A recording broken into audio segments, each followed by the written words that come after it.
सुप्रभात मंडळी. मी निलिमा पटवर्धन आणि आपण सध्या वाचत आहोत श्री विवेक पटवर्धन लिखित श्रमिकांच्या अनोख्या जगात हे त्यांचं पुस्तक. आपलं विभाग 2 मधलं प्रकरण 6वं चालू आहे. काल आपण बुद्धिबळाच्या खेळमधला ओपनिंग गेम कसा असतो आणि त्याचं म्हणजे ओपनिंग गेम आणि हे जे उद्योगधंदे हे त्याचा जो विवेक पटवर्धन यांनी मेळ बसवलाय त्याबद्दल बघितलं. आज बघूया द मिडल गेम. तुमच्याकडची मूळ प्यादी शिस्तशीरपणे लावणं हा मिडल गेम असतो. तुमच्या प्रतिस्पर्ध्याबरोबर पहिल्या चाली जिंकणं हा यात हेतू असतो. कंपनीच्या आयुष्यात मिडल गेम हा दीर्घकाळ चालणारा प्रकार असतो. आपल्या समोर कंपन्या साधारणपणे या टप्प्यात दिसत असतात. मिडल गेम म्हणजे बदलाचं व्यवस्थापन. महत्वाच्या घटना या टप्प्यात घडतात. उदाहरणार्थ, कामगार संघटना प्रवेश करते. सुरुवातीचा टप्पा ओलांडून कंपनीच्या विस्ताराच्या आणि वाढीच्या योजना सुरू होतात. यात जुन्या आणि नव्यानं भरती झालेल्या कर्मचाऱ्यांमध्ये फूट पडायला सुरुवात होते. काही वेळा मूळ कंपनी आणखी एक शाखा दुसरीकडे सुरू करायचा विचार करते. जुन्या शाखेतल्या कर्मचाऱ्यांना नवीन शाखेतल्या कर्मचाऱ्यांसारखे तुम्ही का नाही असा प्रश्न उघडपणे विचारला जातो. पण नवीन शाखेचा तो ओपनिंग गेम असतो आणि तिथले कर्मचारी उत्साहात पटापट सगळी कामं करत असतात. हे कोणी तो प्रश्न विचारताना लक्षात घेतलेलं नसतं. काही वेळा मूळ कंपनीला दुसरी नवीन कंपनी विकत घेते किंवा मूळ कंपनी नवीन कंपनीत विलीन होते. यामुळे आम्ही आणि ते असा थेट किंवा सूक्ष्म संघर्ष सुरू होतो. काही वेळा कंपनीची पुनर्रचना होते. यामुळे स्ट्रॅटेजिक बिझनेस युनिट SBU मध्ये तर जाडजूड भिंतीच उभ्या राहतात. ज्या कंपन्यांमध्ये अर्थव्यवस्था उताराला लागते तिथल्या कर्मचाऱ्यांच्या संख्येत कपात होत जाते. कर्मचाऱ्यांसाठी स्वेच्छानिवृत्तीच्या नावाखाली ते नोकरी गमावणंच असतं. नवीन तंत्रज्ञानाच्या वापरामुळे आजकाल कंपन्यांना मनुष्यबळ कमी संख्येनं लागतं. त्यामुळेही कर्मचाऱ्यांनी नोकऱ्या गमावणं हाच परिणाम होतो. दार उघडा, दार. संघटना बाहेर उभी आहे. या सगळ्या घटनांमध्ये एक गोष्ट समान आहे, ती म्हणजे या सगळ्या बदलाचं व्यवस्थापन करावं लागणाऱ्या टप्प्यातल्या घटना आहेत. बदलाचं व्यवस्थापन करावं लागणाऱ्या परिस्थितीमध्ये कर्मचाऱ्यांच्या मनात असुरक्षिततेची भावना असते. मग त्यांना हव्या त्या गोष्टी जपणाऱ्या संघटनेचा ते आश्रय घेतात. अशा वेळी कामगार संघटना दारावर थाप मारते. ER मॅनेजरवर अशा परिस्थितीत प्रथमच सावध राहण्याची वेळ येते. भारतात आपण कामगार संघटना नसाव्यात अशी आशा करू शकत नाही. तुम्हाला कामगार संघटनेची काय गरज आहे असा प्रश्न ER मॅनेजर कर्मचाऱ्यांना विचारतो. आम्ही कर्मचाऱ्यांची कामगारांची काळजी घेतो, आमच्याशी थेट बोला ना असं त्याचं म्हणणं असतं. पण कामगारांना दिलासा देण्याची वेळ तोपर्यंत हातातून निघून गेलेली असते. आता कंपनीतल्या कर्मचाऱ्यांसाठी संघटना हवी की नको हा मुद्दाच उरलेला नसतो, तर कंपनी कामगारांवरचा आपला प्रभाव म्हणजे इन्फ्लुएन्स कसा टिकवणार हा कळीचा मुद्दा उपस्थित झालेला असतो. त्या मुद्द्याच्या विचारानं या समस्येकडे पाहिलं तर अनेक सकारात्मक शक्यता निर्माण होऊ शकतात. दुसराही एक मार्ग आहे, तो म्हणजे कर्मचाऱ्यांना संघटना स्थापन करायला मदत करायचा मार्ग. असंख्य कंपन्यांनी संस्थांनी हा मार्ग अवलंबला आहे. मारुती सुझुकीनं तसं केलं आहे. इतकंच नव्हे तर बजाज ऑटोनंही तसंच केलंय. मी हे पुराव्याशिवाय सांगत नाही. तुम्ही मारुती वे हे पुस्तक वाचलं तर पान क्रमांक 303 वर BHEL मध्ये मॅनेजिंग डायरेक्टरच्या ओळखीचाच एक कामगार नेता कंपनीनं कसा नियुक्त केला त्यावर सविस्तर लिखाण सापडेल. बजाजच्या बाबतीतली ही घटना IIMच्या विकल्प मासिकात आढळते. बजाज ऑटोनं औरंगाबादच्या वाळुंज या ठिकाणी असलेल्या कारखान्यात संघटना स्थापन करायला प्रोत्साहन दिलं. मात्र अशा प्रकारच्या दृष्टिकोनामध्ये एक समस्या असते. ती म्हणजे कामगारांना आपलं म्हणणं मांडता यावं यासाठी सुरू केलेला हा प्रकार त्यांच्या वरच्या नियंत्रणासाठी वापरला जाण्या इतका घसरतो. मारुतीमध्ये असंच झालं नाही का? कर्मचाऱ्यांबरोबरच्या नातेसंबंधांकडे तुम्ही कसं पाहता? सत्ता विभाजन कोणालाच नको असतं, त्यामुळे कंपन्यांनाही साहजिकच संघटना नको असतात. मात्र हा मुद्दा त्याहून गुंतागुंतीचा आहे. आपण कर्मचाऱ्यांबरोबरच्या नातेसंबंधांकडे कसं पाहतो हा निर्णय घ्यावा लागतो. हा मुद्दा सविस्तरपणे लक्षात घेण्यासाठी ॲलन फॉक्स यानं मांडलेला फ्रेम ऑफ रेफरन्सचा सिद्धांत पाहायला हवा. ॲलन फॉक्सनं मांडलेल्या फ्रेम ऑफ रेफरन्सचा इथे विचार करायला हवा. एकमेकांशी विसंगत अशा एक किंवा दोन पद्धतीनं कर्मचाऱ्यांबरोबरच्या नातेसंबंधांचा विचार करायला हवा. हे मी माझ्या शब्दांमध्ये मांडतोय. फॉक्सच्या म्हणण्यानुसार एकतर असं नातं दोन्ही पक्षांना समाधान देणारं असू शकतं किंवा एकमेकांवर अवलंबून असलेल्या दोन पक्षांबरोबर वाटाघाटी करून एका करारानं निर्माण झालेलं नातं असतं. ॲलन फॉक्सनं पुढे एक तिसरी फ्रेम ऑफ रेफरन्स मांडली, ती म्हणजे रॅडिकल फ्रेम ऑफ रेफरन्स. यात फक्त जो पक्ष प्रबळ असेल, फक्त त्याच्याच हिताच्या दृष्टीनं पूर्णपणे बेकायदेशीर असं निर्माण झालेलं नातं असतं. हे म्हणणं स्पष्ट करणाऱ्या मारुती सुझुकी, बजाज ऑटो आणि नोकिया, हुंडई यासारख्या कंपन्या आपल्या समोर आहेत. त्यांच्या फ्रेम ऑफ रेफरन्स काय आहेत हे शोधण्याचं काम मी वाचकांवर सोपवतो. मॅनेजर म्हणून काम करताना प्रत्येकानं आपापली फ्रेम ऑफ रेफरन्स काय त्यावर चिंतन करायला हवं. आपण संघटनांबद्दल आणि कर्मचाऱ्यांच्या नातेसंबंधांबद्दल ज्या प्रकारे बोलतो त्यावरून आपली फ्रेम ऑफ रेफरन्स जगासमोर येतच असते, हे लक्षात ठेवायला हवं. जागतिकीकरणानंतर संघटनांची ताकद संपली आणि अनेक कंपन्या युनिटेरिस्ट फ्रेम ऑफ रेफरन्सकडे वळल्या हे उघडच आहे. मारिको या बाबतीत अग्रेसर होती, पण कर्मचाऱ्यांशी संबंध कसे असावेत याबद्दलच्या त्यांच्या सुरुवातीपासूनच्या धोरणांमुळे त्यांनी ही भूमिका खूप आधीच घेतल्याचं श्रेय त्यांच्याकडे जातं.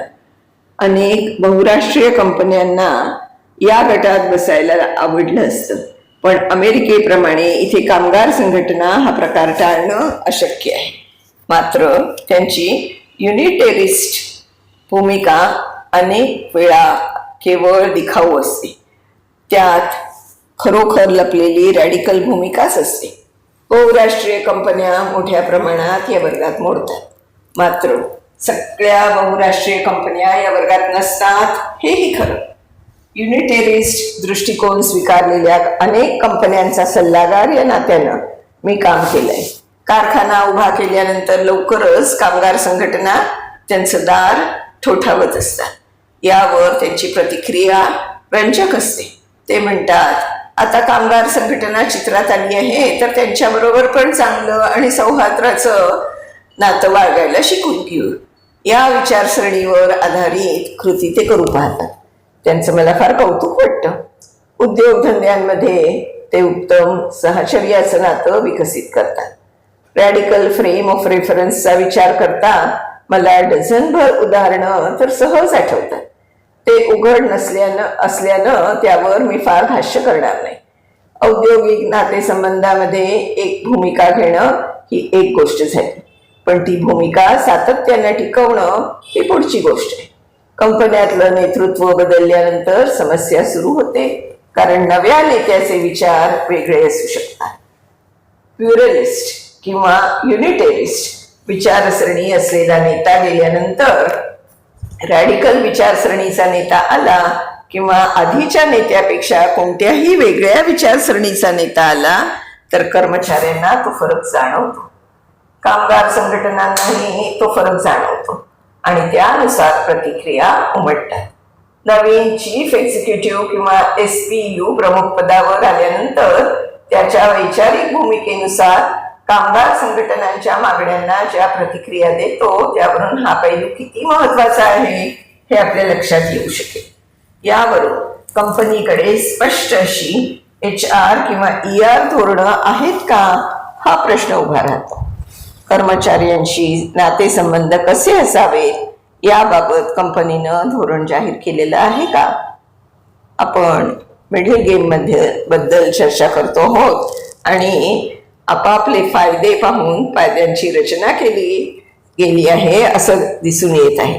दुर्दैवानं फायदा या शब्दाचा अर्थ सन्माननीय आणि सौहार्दपूर्ण नातं असा न लावता प्राबल्य किंवा दुसऱ्यावरील वर्चस्व असा लावला गेला आहे.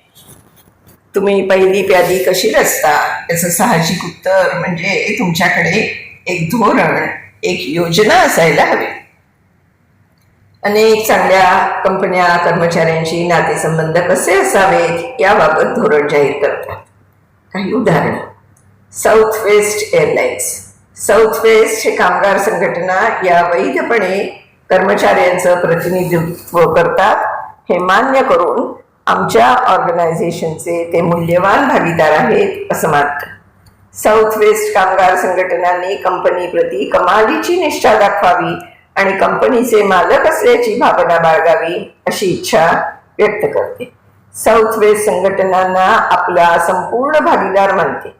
त्यांना कंपनीच्या मानेवरचं जू मानत नाही.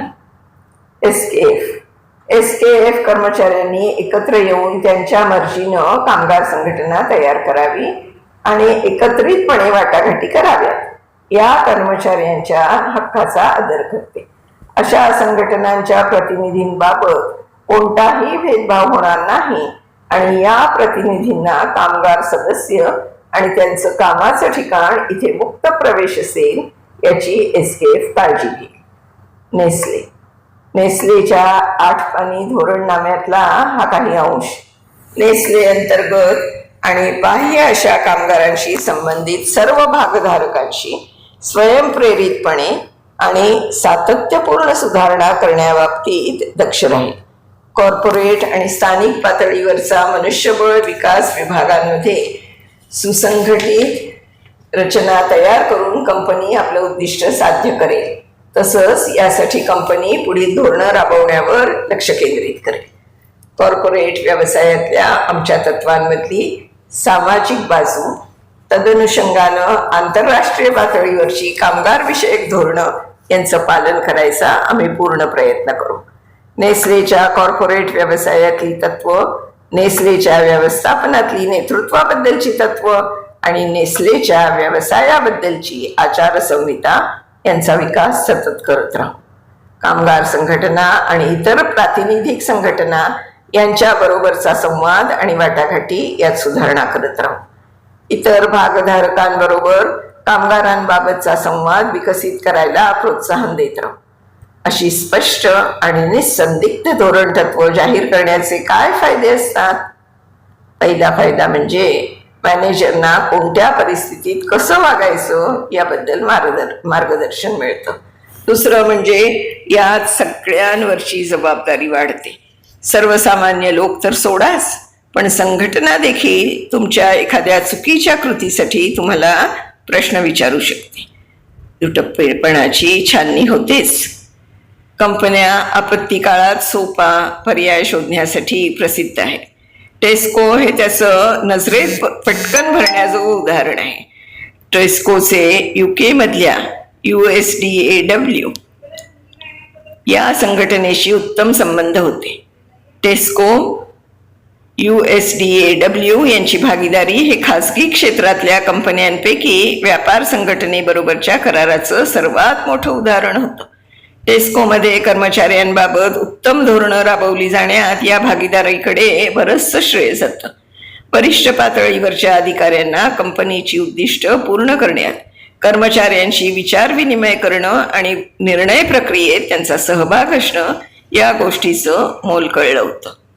आपण एका संख्याबळानं खूप मोठ्या आर्थिक पातळीवर कमालीच्या यशस्वी आणि संघटनेबरोबर स्पृहणीय भागीदारी असलेल्या एका कंपनीबद्दल इथे बोलत आहोत.